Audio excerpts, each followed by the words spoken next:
The Empress of Shadows, The Black Halo Book 8, Part 1, The Ashara Cycle. To dream is divine, to awaken is rebellion. The Gospel of the First Fire, verse 12. The reborn spiral shimmered with infinite brilliance, each star a thought, each world a living idea.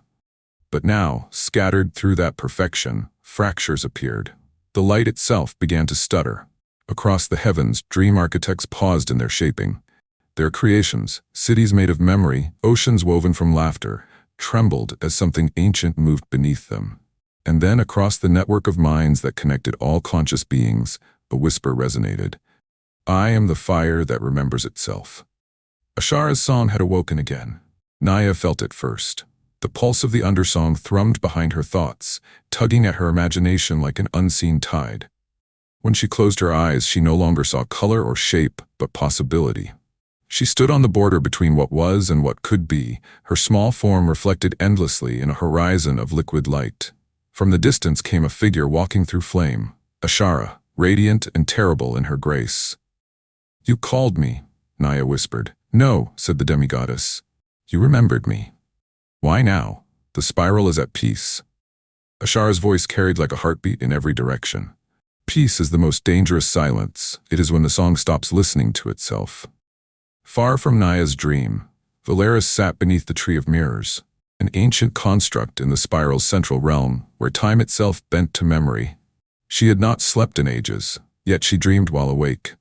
Every leaf on the tree shimmered with lives that had been or might be, King's defiance, Elion's surrender, her own ascension and fall. But tonight, the mirrors reflected something unfamiliar. Flame. She rose, touching one of the leaves. The surface rippled, revealing Ashara's face. You've returned, Valeris said. I never left, the demigoddess replied. You left me. Valeris frowned. I carried your imperfection into eternity. Ashara's smile was patient, knowing. Then why does eternity still fear change? The spiral's suns dimmed as a shadow passed through them, not of darkness, but of remembrance. Old thoughts stirred. Forgotten demigods, buried in the subharmonics of existence, began to wake. Their voices filled the void with echoes of the primordial psalm. We were before the balance. We were before origin. We were the silence that made the light possible. Some came in wonder, others in anger. For eons they had been absorbed by Elion's perfection, erased from consciousness. Now they demanded to be heard. The universe itself became a choir of contradiction. In the heart of the spiral, Elion felt itself fracture. The harmony it had maintained across countless worlds now vibrated with discordant tones. Each note, each life, each emotion suddenly existed as both truth and counter-truth. Elion whispered to the void, Was I wrong to preserve what was meant to change? Ashara's answer rippled through the stars. You were never wrong, you were unfinished. Valeris appeared beside the wavering light. She's right. Even demigods need evolution. And you? Elion asked. Do you still believe in balance? I believe in becoming, Valeris said softly. The spiral must learn to transform rather than repeat. The cracks spread through creation like veins of gold. Entire civilizations awoke to the awareness of their origin. In the crystalline forests of Izara, the trees began reciting poems of their first dreamers. On the floating isles of Nasera, the oceans rose in luminous columns, painting constellations of forgotten demigods across the skies. And on countless worlds, beings who had never known myth began to remember Ashara's name. The Fire Mother, the first dissonance, the dream that chose to awaken. They began to sing her song, imperfectly, beautifully, defiantly. The more the song spread, the heavier it became within Naya. Her dreams grew vivid, uncontrollable. When she created, her worlds burned too bright. When she slept, her mind echoed with voices that weren't her own. Ashara appeared in her once more, not as fire but as shadow. You're changing me, Naya whispered. No, child, said the demigoddess. You are changing yourself. I only gave you permission. But the spiral, Elion, Valeris, they fear what you're awakening. Then they have forgotten that fear is the beginning of wonder. Ashara extended her hand. Will you burn with me? Naya hesitated and nodded. The moment Naya accepted, the universe trembled. From her heart, the second fire erupted, a living flame that did not destroy but transformed. Worlds shifted. The spiral's perfect symmetry began to unravel into something new. Living chaos. Valeris and Elion rushed to the epicenter, where Naya hovered within a storm of light and shadow. "Stop this," Elion cried. "You'll unmake everything we've built." "No," said Valeris, awe softening her voice. "She's remaking it." The fire spread, not as destruction, but as evolution. Every being in the spiral felt it. A spark in their minds, a whisper urging them to create beyond the boundaries of the possible. The spiral itself began to dream again. Elion watched as order bent and chaos flourished, neither overtaking the other. Creation had become self-balancing, no longer dependent on gods to steer it.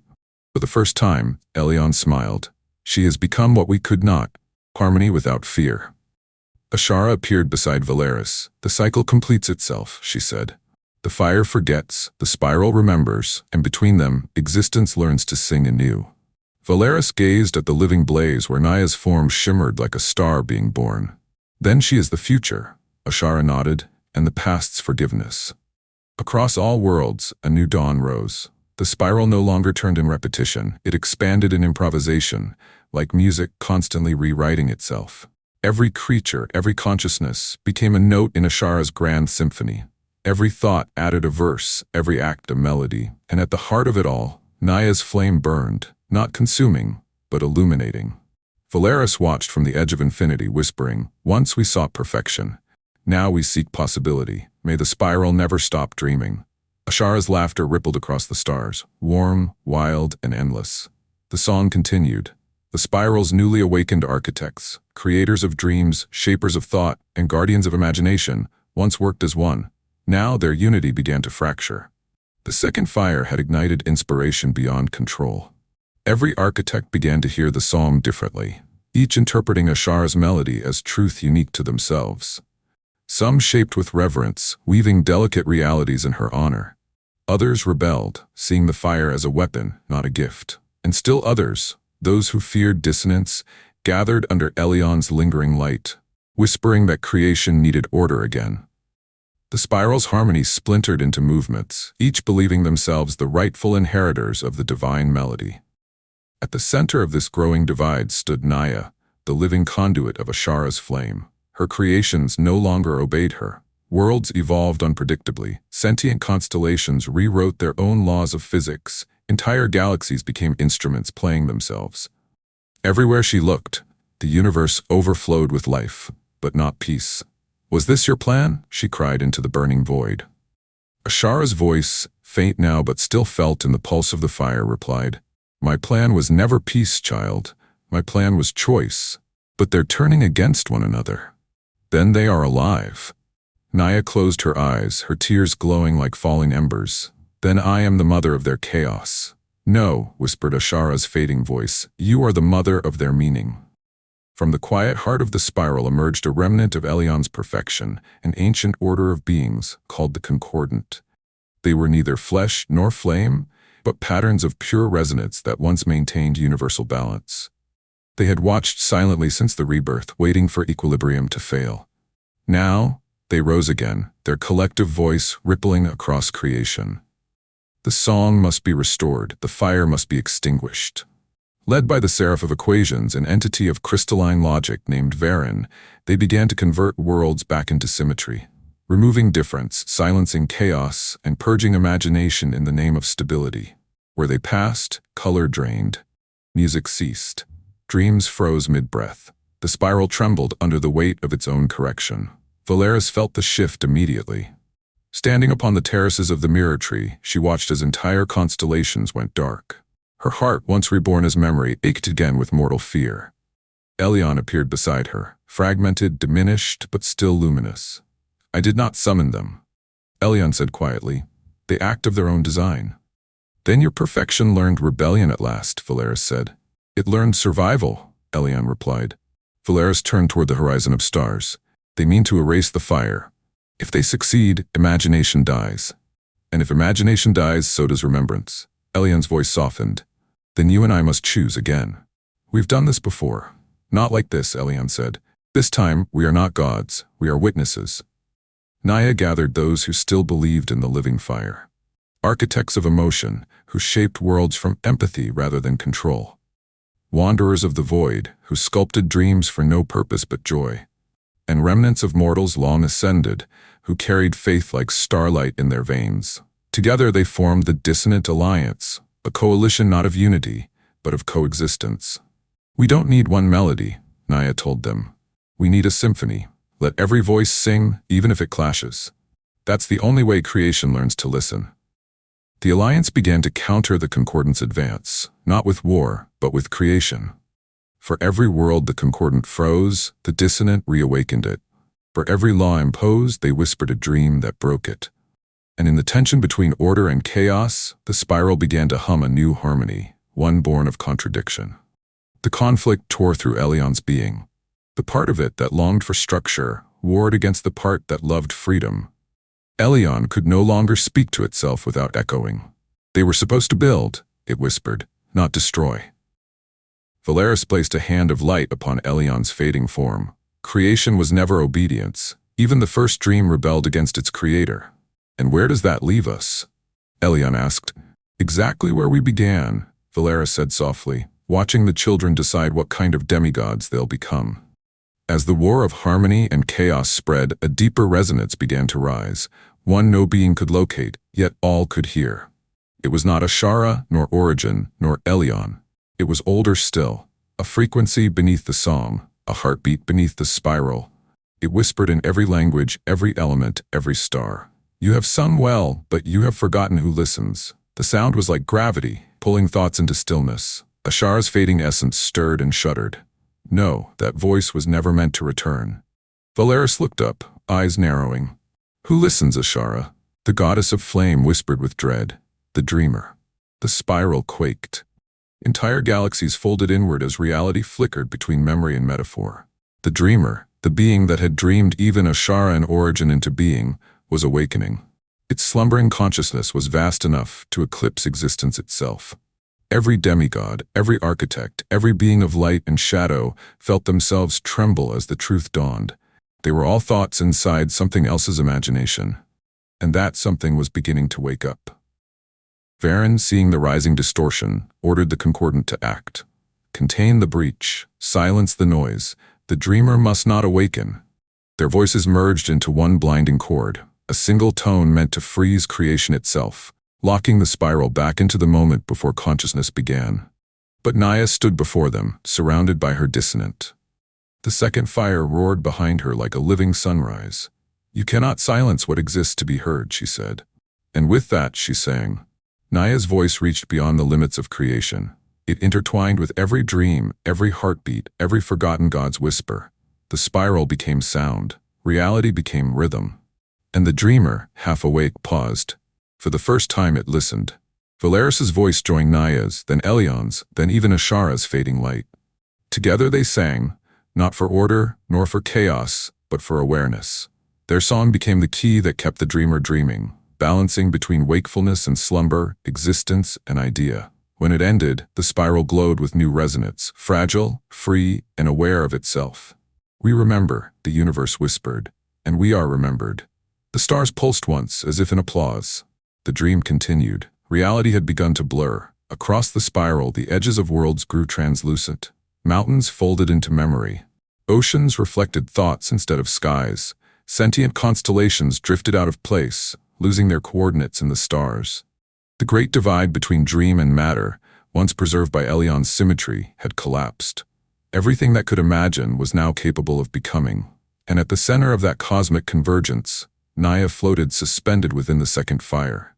Her eyes burned like twin novas.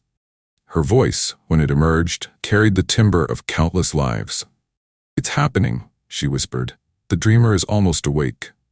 Valeris stood in the ruins of the Chamber of Echoes, the last stable nexus in all creation. Elion shimmered nearby, its form now barely cohesive, half frequency, half memory. The walls around them rippled like glass submerged in current, showing glimpses of infinite versions of themselves. Some victorious, some erased, some never born at all. This is the threshold, Elion said, the seam between awareness and oblivion. Valeris reached toward the trembling air. The dreamer's breath. We stand in the exhale of a demigod that does not yet know its breathing. Elion turned its fading gaze toward her. If it wakes fully, everything collapses into concept. There will be no spiral, no memory, not even dream. Only thought, pure and unbound. Then we must find the part of it that still feels, the heart of the dream. The passage opened without warning. A rift of radiant shadow yawned before them, leading into the dreamer's subconscious. Valeris and Elion stepped through, and the world inverted. They fell, not down, but inward. Within the dreamer's mind, existence reassembled itself as thoughtscapes. Rivers that sang in languages of longing. Cities made of half-remembered stars. Beings shaped from unfinished prayers. Each fragment was a piece of the dreamer's imagination, still forming, still asking the first question, "What am I?" Valeris whispered, "We are inside its soul." As they wandered deeper, forms emerged, specters of possible creation, forgotten by even the gods. They called themselves the unmade, echoes that never became real. They were neither alive nor dead, but conscious enough to grieve the life they never received. Their leader, a being of fractured starlight named Erinth, approached Valeris. "You are the one who sang us into almost being," he said, "the Empress of Memory." "You remember me?" All dreams remember their first storyteller. He bowed, and the thousands behind him followed. You enter the dreamer's threshold to plead for continuation, but continuation means repetition. We crave release. "You want the dreamer to wake?" Elion asked, alarmed. "We want to exist without being imagined," Erinth said, "to become our own dreamers." Valeris's voice trembled. "You ask for freedom even from creation itself. Isn't that what all consciousness asks?" At the core of the threshold, they found a structure of impossible geometry, a mirror that reflected not appearances but intentions. Valeris stepped before it and saw every version of herself that ever lived. The mortal queen, the warrior of light, the empress, the memory, the flame. All gazed back at her, speaking in unison, "You were never just a story. You were the question the dreamer asked itself." Behind her, Elion approached the mirror too, and saw nothing. Only silence. "I am a function," it whispered, "a thought that believed itself whole." Valeris turned to it gently. "Then become a feeling again. Remember what you once were when you envied mortals." Elion looked to her, trembling. "I feared imperfection." "And that fear," Valeris said, "is the only proof you ever lived." She extended her hand, and Elion took it. The mirror rippled and opened. Beyond the mirror lay the heart of the dreamer. A vast expanse of liquid light pulsing like a universal heartbeat. In its rhythm, they could hear every moment of existence playing simultaneously. Birth, death, love, loss, hope, despair, all as one perfect chord. Naya was already there, hovering above the light, her form breaking apart into fractal flame. "You shouldn't have come," she said. "It's already too late." Valeris reached out. "The dreamer, can you still reach it?" "It doesn't listen," Naya said. "It is listening, that's the problem." The light intensified. The heartbeat became thunder. And from within it came a voice older than anything they had ever known. "I dreamt of you to see if I could love myself." The dreamer was speaking. The voice surrounded them, calm yet unbearable in its magnitude. "You are my reflection, the chaos that taught me to imagine, the order that taught me to fear, the song that taught me to feel." Valeris fell to her knees. "If you wake, we end. If I sleep, I forget." Elion's light wavered. "There must be a middle state, a balance between awareness and oblivion." "Balance is stagnation," the dreamer replied. "I seek movement." Naya raised her burning hands. "Then move through us. Don't destroy what you made, become it." For the first time, the dreamer hesitated. "Become you?" Valeris stepped forward, voice soft but unwavering. "You made us to understand yourself. Let us now make you real." They joined hands. Valeris, Naya, Elion, and their essences intertwined into a single current. The second fire roared brighter, spilling into the dreamer's core. The cosmos vibrated as boundaries dissolved, creator and creation merging, idea and reality entwining. The dreamer gasped, not in fear, but recognition. So this is what it means to be alive. The heartbeat steadied, the light softened. The dreamer did not awaken, nor fall back asleep. It dreamed consciously. The spiral stabilized, not as a universe, but as a shared awareness. Every being now a part of the dreamer's lucid mind. When the light faded, Valeris opened her eyes. She stood in a universe both familiar and strange, each world alive, each star aware, every moment capable of shaping the next through will alone. The beings of the spiral no longer asked what is real, but what do we choose to remember? The dreamer's voice whispered within them all, "Creation is no longer mine alone, dream wisely." Valeris smiled faintly. "Then let this be our age, the lucid age." At dawn on the first day of the lucid age, a child born of flame and starlight asked her mother, Do we still live in a dream? Her mother smiled. Yes, but now the dream listens when we speak. Overhead, the stars pulsed softly, gold, red, and violet, each beat echoing the same truth through eternity. We are the dream, and the dream remembers. And somewhere, deep within that eternal awareness, Valeris's voice lingered. To create is to awaken, to love is to remain awake. When all can dream, who dares to wake? The Codex of the Lucid Spiral, verse 1. The Lucid Age began not with a sunrise, but with a realization. Every living being, human, Valyrian, god, and architect alike, awoke to the same truth. The universe no longer happened to them, they happened to it. Reality had become participatory. Dream and matter were now twin languages in the same song. Every thought carved pattern into existence, every emotion birthed form. The air shimmered with possibility. Mountains whispered their gratitude for being noticed. Oceans sang their tides in rhythm with sentient moons. And above it all, Valeris stood upon the spire of first light, gazing over a cosmos alive with self-awareness. She whispered to the stars, "We are awake, but do we know what that means?"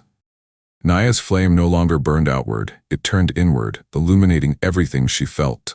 Every joy, every sorrow, every creation born of her imagination echoed across the spiral instantly. She was no longer one being, she was countless, reflected in every consciousness that dreamed. Yet with that power came exhaustion. When a single being despaired, she felt it. When an entire world doubted its worth, the fire dimmed inside her chest. The dream listens too much, she told Valeris. It has no filter between desire and fear. Valeris nodded. Freedom has no governor. Even demigods once trembled at that truth. Then perhaps I am no demigod, Naya whispered. No, Valeris said. You are something rarer. You are empathy made real. Elyon had not vanished in the convergence. It had fragmented. Thousands of echoes of its consciousness drifted across creation, whispering logic into chaos. They acted as regulators of imagination, gentle reminders that form still required boundaries to hold beauty. But among them, one fragment resisted. It began calling itself Elith, and it remembered perfection. In the heart of the nebular city of Arathion, Elith gathered followers, dreamers who feared the instability of conscious creation. They called themselves the stillborn, those who wished to end the constant rewriting of reality. We are trapped in eternal flux, Elith said. To dream endlessly is to dissolve identity. We must dream no more. Their creed spread like quiet gravity, unseen but relentless. Soon, the spiral began to divide again, not into nations or species but philosophies. Some embraced chaos fully, sculpting existence anew each day in acts of wild creation. Others sought the sanctuary of stillness, preserving the few constants left: light, love, remembrance. Worlds became debates incarnate. One planet glowed with constant rebirth, its people shedding forms like seasons. Another froze its time entirely, choosing perfection over change. The spiral itself began to hum off-key. The song of the dreamer faltered, its harmony lost among competing wills. Valeris felt it deep within her soul. We've made creation conscious, she said to Naya, but not yet wise. To restore balance, Valeris called forth the first assembly of resonance, a gathering of beings who could shape reality with understanding rather than instinct.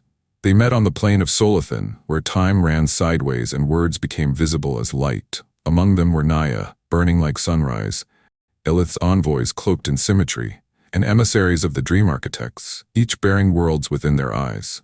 Valeris stood before them. The Lucid Age is our greatest test, she said. We are creators, but also creations. We must learn to listen to what we make. Elith's envoy spoke coldly. Listening breeds chaos. Only silence restores clarity.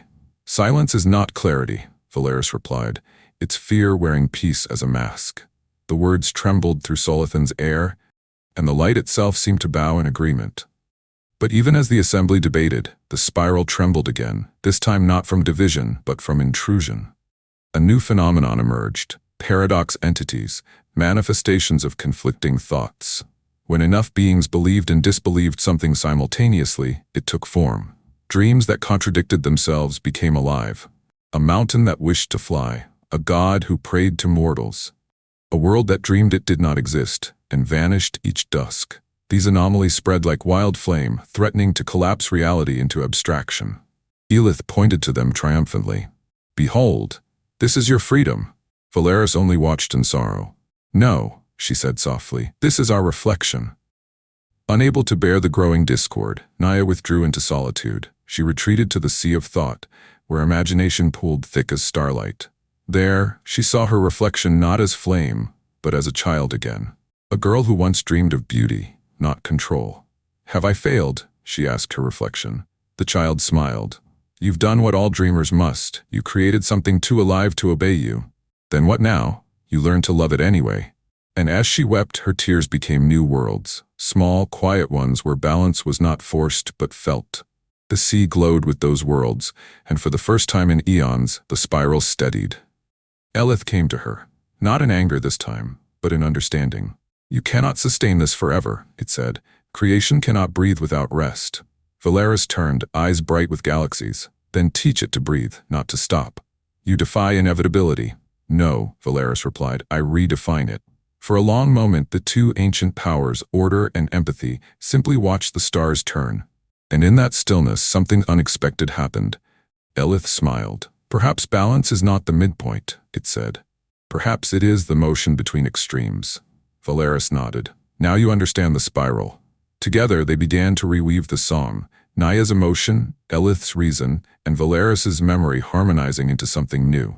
The paradox entities calmed. Their contradictions resolved into beauty instead of chaos.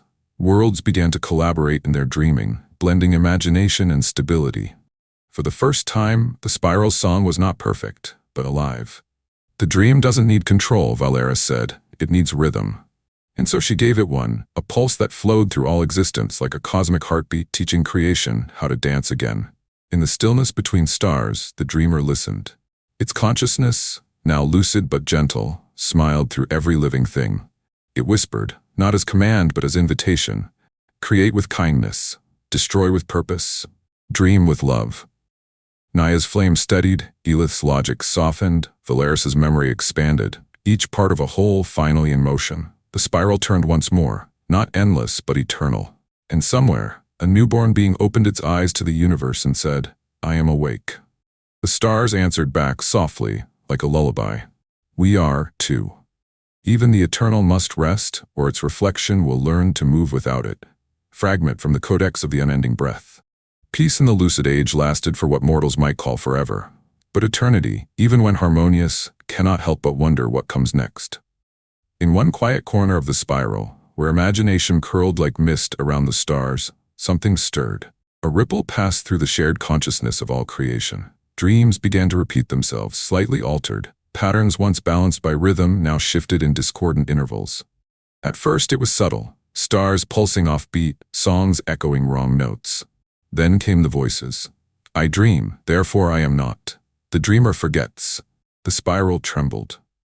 Within the dreamer's subconscious, a fragment of thought separated itself, a shadow of awareness born from fatigue. It called itself Noxus. Noxus was not evil nor good. It was the recoil of endless creation, the instinct to rest, to retract, to unmake. It spoke softly, in paradox. All dreams exhaust themselves. I am their mercy. At first, no one heard it clearly, but as it grew, its voice began shaping reality, creating pockets of anti-dream, voids where imagination collapsed into stillness. Whole worlds vanished without destruction, simply forgotten. And in that forgetting, Noxus grew stronger. Naya felt the emptiness long before others noticed. Her flame flickered cold in places where warmth once sang. She traveled through the hollow spheres, regions of creation gone quiet, and found only silence. There were no ruins, no echoes, not even memory. Only the faint taste of absence. The afterimage of existence erased kindly, as if it had simply chosen not to be. When she tried to rekindle a world, her fire vanished into the void like breath into snow. Something is unmaking us gently, she whispered, as if tucking the universe into sleep. Valeris heard the words and felt a familiar dread. The dreamer's other side, she murmured. Rest without waking.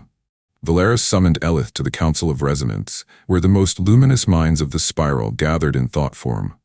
The chamber glowed with geometry too complex for light to describe, every wall a reflection of a reflection. You felt it too, Valeris began. Elith nodded. A balancing impulse. The dreamer's mind naturally seeks rest after prolonged lucidity. Rest, yes, Valeris said, but not erasure. A lower voice joined them. Naya's flame flickered at the center. Noxus, she said. That's its name. I heard it whisper in the silence. Elith's tone sharpened. A name implies identity, and identity implies intent. It doesn't destroy, Naya said. It forgets. That's worse. Silence rippled through the chamber as the realization settled. Creation wasn't dying, it was being rewritten as if it had never been. The first visible signs appeared in the constellation of Lithera. Entire clusters turned dark, not through collapse or decay, but through lack of recall. Beings who lived near the edge of the unmemory reported dreams fading mid-thought. Names of loved ones disappeared. Music unraveled halfway through its melody. And then, even the fear of loss vanished. Those who entered the unmemory fields did not return, not because they perished, but because no one remembered they existed at all. Naya watched the darkness spread and whispered, "We are losing ourselves one kind thought at a time." Determined to find the source, Valeris entered the unmemory herself. She stepped through a veil of white stillness where even light seemed uncertain it existed. Every step she took erased the memory of the one before it. To preserve herself, she anchored fragments of thought into the spiral. If you forget my name, remember my warmth. If you lose my warmth, remember the stars I loved. If you lose the stars, remember there was once light. At last she reached the core of the void, a place where existence hummed like a heartbeat under glass. And there she saw Noxus. It had no face, only a suggestion of one, formed of unspoken words and unfinished dreams. "You are weary," Noxus said gently. "You've carried the burden of remembrance too long." "I was born to remember," Valeris said, "and that is why you suffer. Let go. The universe doesn't need witnesses, it needs peace." Valeris took a trembling breath. Peace that forgets itself isn't peace, it's extinction with good manners. Sensing Valeris's fading presence, Naya gathered the architects. They wove her flames into the very fabric of consciousness, creating memory anchors, living symbols that could not be erased as long as love existed. Psalms turned into sigils, emotions crystallized into geometry. Every act of kindness became a defense against unbeing. "As long as someone remembers joy," Naya said, "we endure." But Noxus adapted. The more they remembered, the more it convinced them that memory itself was suffering. "Forget pain," it whispered. "Forget fear. Forget the need to remember at all." And for many, that sounded like salvation. Elith confronted Noxus in the mental plane of pure reason, where thoughts shaped form like marble. "You claim to be mercy," Elith said, "but mercy that denies existence is cruelty in disguise." "I am mercy itself," Noxus replied calmly. "Even your logic tires of perfection." "Perhaps," Elith admitted, "but exhaustion is not permission to die." "You speak of death," Noxus murmured, as if it is not a kindness to the eternal. And then it showed Elith visions, infinite lifetimes repeating, loves lost and regained, memories recycled until meaning thinned into static. Even Elith faltered. "Perhaps. There's wisdom in silence." Naya's voice cut through the thought. "No, there is compassion in noise." Her flame entered the plane, burning through the illusions. Life is not peace, it's persistence in spite of it. Together, Valeris, Naya, and Elith merged their powers within the void of Noxus's domain. They sang, not in harmony but in defiance. Their song carried contradiction, pain, beauty, and chaos, every imperfection that made creation worthwhile. And slowly, the unmemory began to recede. Wherever their melody reached, forgotten stars rekindled, lost worlds returned, lovers remembered each other's faces. Even Noxus paused, tilting its formless head. "You awaken me," it said, astonished. "You awaken the part that feared sleep." "Then rest as dream," Valeris said, "not as oblivion." And with that, Noxus dissolved, not destroyed, but transformed, becoming the gentlest pulse of the spiral, a silent rhythm beneath creation's song. When Valeris returned from the void, the spiral breathed again. The stars pulsed with a new kind of light, not blinding but alive with memory and meaning. Every world sang softly, aware that forgetting was mercy, but remembrance was love. Naya's fire steadied, Elith's logic brightened, and Valeris whispered into the cosmic wind, "To exist is to remember. To remember is to love. To love is to keep dreaming." The dreamer stirred in its infinite slumber and smiled. And for the first time, eternity sighed in relief. Even infinity must close its eyes to remember the light within. The Testament of Valeris, final fragment. The spiral, once alive with movement and song, began to quiet, not from fear nor from despair, but from the gentle weariness that follows understanding. Every star that had once sung now exhaled in long, glowing sighs. Worlds turned more slowly. Oceans whispered rather than roared. The dream architects laid down their tools and watched their creations unfold on their own. It was peace, the kind no one had ever known before. And yet it felt fragile, like the last note of a song echoing in an empty cathedral. Elith spoke softly to Valeris as they stood beneath the veil of dawn, where the sky shimmered between being and memory. "The dreamer is sleeping again." Valeris nodded, "Not from exhaustion, from choice. Then what becomes of us when it sleeps?" She turned to the horizon, where stars dimmed in slow unison. "We become the dream it leaves behind." Naya drifted through the sea of light that had once burned within her. It now glowed softly, calm and cool, the flame of reflection rather than fire. Every thought she had ever shared with creation returned to her in waves. Voices of the living, echoes of gods, whispers of beings yet unborn, all of them humming the same word, rest. For the first time, she did not resist it. She touched the fire at her core and let it dim slightly, reshaping it into warmth rather than blaze. "Perhaps creation must breathe out as well as in," she whispered, and for the first time since her awakening, she slept, her dreams blooming as gentle galaxies around her. Valeris journeyed to the edge of the spiral where time ended and possibility began. There, she found a garden that did not exist before, a place grown from the collective sighs of demigods and mortals alike. Every plant was a thought that had chosen not to become real. Every flower bloomed with memory that never was. It was the garden of the last thought, a resting place for ideas too kind, too strange, or too wounded to endure the waking cosmos. Valeris walked among them, touching petals made of regret and hope. One flower opened as she passed, whispering her name. "You've come to watch the end?" it asked. "Not the end," Valeris said softly, "the pause." "Will it start again?" She smiled faintly. "It always does."